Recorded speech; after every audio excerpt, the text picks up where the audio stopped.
Mr Speaker, the Māori Party will be supporting this bill to establish a commission to ensure great emphasis on productivity in both the private and public sectors, and we do so because Māori society is traditionally based on the principle of collective commitment and hard work. In fact, one of our better-known whakatauki says, "Me moi te tangata ringa lau pā."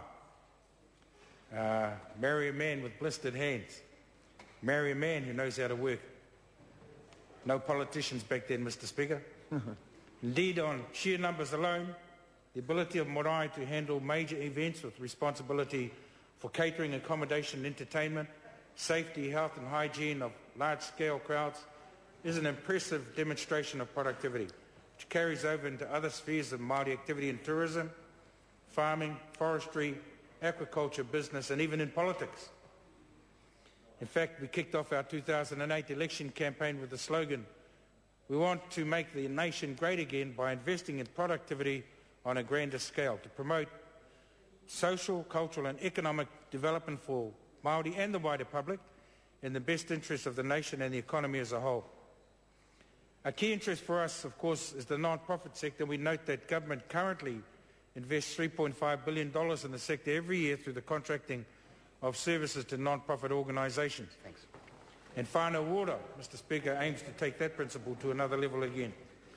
At the moment, providers survive on multiple contracts with multiple funders, which means they spend more time writing up contracts and then trying to get them approved and then restructuring the operations to meet new standards and then trying to meet the compliance requirements and then worrying about whether they're going to get the next contract, which all limits their ability to respond to the needs of whānau.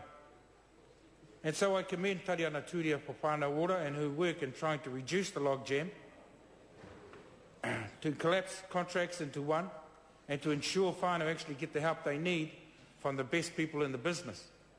It looks like the Productivity Commission will be using the same model by pulling together its funding from the budgets of 29 government agencies rather than cost taxpayers new money. Mind you, as with a lot of other things, we're also interested in who and what will define exactly what productivity is. We see that the PSA supports the idea of a body that can provide regular reports on efficiency, effectiveness and service delivery in government agencies across the whole economy. But like us, they're also keen to know how state sector productivity will be measured and by whom. The Māori Party is also keen to know what will be the balance between the economies of scale gained through central administration and the benefits of contracting into local communities who understand local issues better than central government ever can. I say that, Mr Speaker, because uncoordinated actions taken by different government agencies is widely known throughout the country to be costly, time-consuming, effort-wasting, inefficient, confusing and often duplicating of actions taken by other government agencies. And finally, Mr Speaker, in talking about definitions of productivity, we'd also like to see the terms of reference include an audit of all service providers for their commitment to kaupapa Māori and an audit of all legislation for its commitment to Te Tiriti o Waitangi. There are some great things happening out there, such as the Māori Health Innovations Fund, which has invested $20 million in developing innovative whānau ora-based health services and whānau ora itself.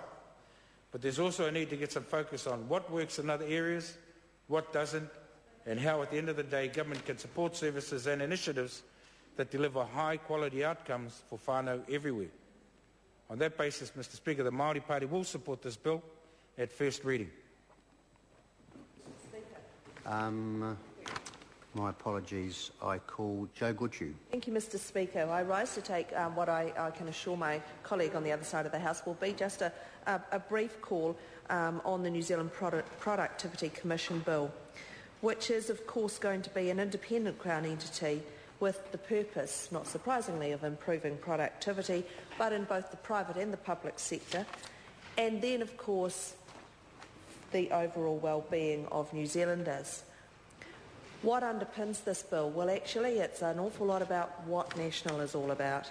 National is working hard to secure a brighter future for all New Zealanders, and by golly, we got that mandate at the last election, did we not?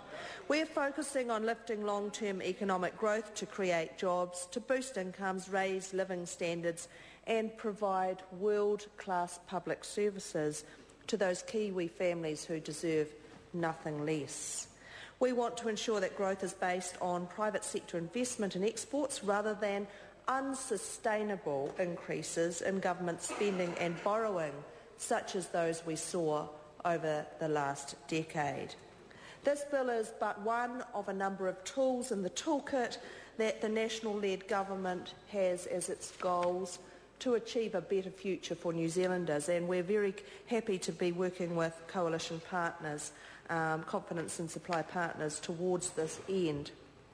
Productivity is an oft-used word, and sometimes I worry that when we say to New Zealanders we intend to improve productivity, that they worry that we're simply saying to them work harder, work longer hours.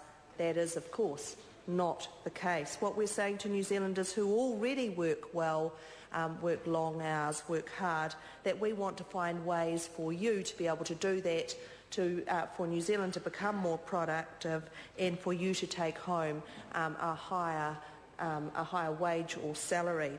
So without any further ado, I'm going to commend this bill to the House. I know other members have contributions to make as well, and I'm looking forward to this bill being, as I've already said, one more tool in our toolkit.